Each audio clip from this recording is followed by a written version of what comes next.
Welcome to the West Wing Week, your guide to everything that's happening at 1600 Pennsylvania Avenue and beyond.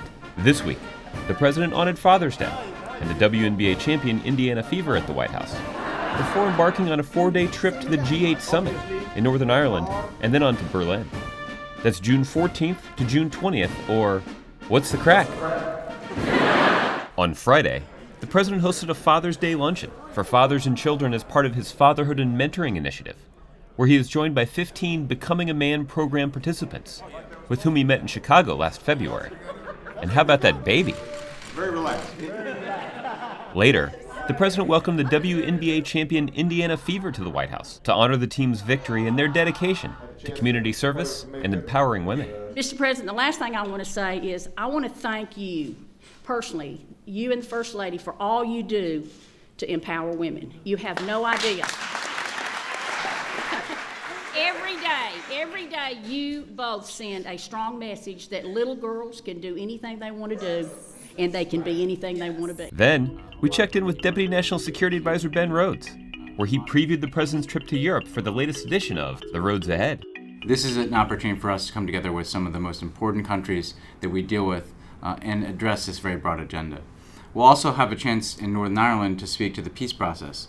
Then in Germany, the President will be hosted at a state visit by Chancellor Merkel, one of our most important partners, both in promoting economic growth, but dealing with all of these different security challenges, including Afghanistan, where Germany has committed a significant amount of troops. So a very busy trip over the next few days, an opportunity to discuss a lot of important subjects, and we're looking forward to continuing that work. On Sunday, at Father's Day, it was time for the first family to fly east for an overnight trip over the Atlantic Ocean to get started on the trip to the UK and Germany. The President and the first family touched down in Belfast, where they highlighted the hard work, dialogue, and institutional development the people of Northern Ireland have undertaken together to advance peace and prosperity. Wherever we go, no matter what's on our plate, we always do our best to meet with young people just like all of you.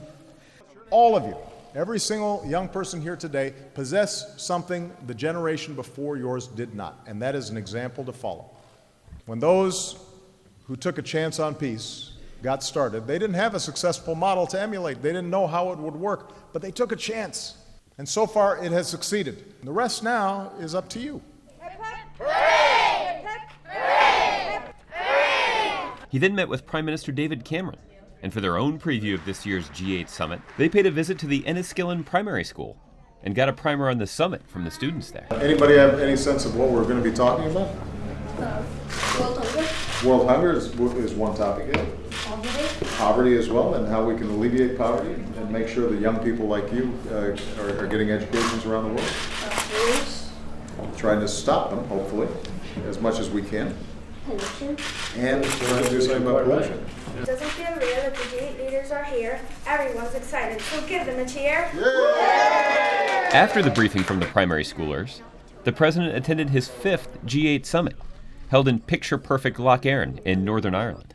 Working into the evening and throughout the following day, the President and 7 other fellow world leaders gathered to address pressing economic, political, and security challenges from around the globe, and to promote the advancement of trade and greater transparency among G8 members and the developing world. As a result of their work there, the President announced the launch of negotiations on a new trade agreement, the Transatlantic Trade and Investment Partnership, also known as TTIP. We invest nearly $4 trillion in each other's economies, and all that supports around 13 million jobs on both sides of the Atlantic. And this potentially groundbreaking partnership would deepen those ties. Then, on a balmy Tuesday evening, it was time to leave the Emerald Isle, and the first family traveled on to Berlin for an official visit and to reaffirm the strong ties between the U.S. and Germany, our vital ally and economic partner. On Wednesday, the President and First Lady stopped by to give special thanks to a gathering of embassy staff and spent some time visiting with their families. Then it was time to meet the President for this President's official welcome ceremony at the historic Schloss Bellevue.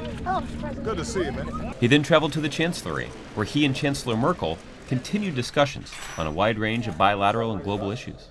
In both conversations with Chancellor Merkel and earlier with your president, I reminded them that the relationship with Europe remains the cornerstone of our freedom and our security. Later that afternoon, at the invitation of Chancellor Merkel, the President returned to the public podium 5 years after speaking there as a senator and 50 years after President Kennedy's famous Ich bin ein Berliner speech.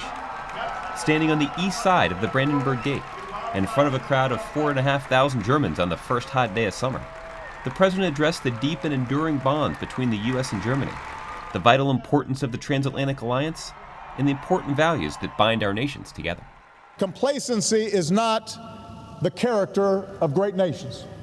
And I've come here to this city of hope because the tests of our time demand the same fighting spirit that defined Berlin. Then, on a lovely summer night in this European capital, it was time to return to our capital and wrap up this West Wing week.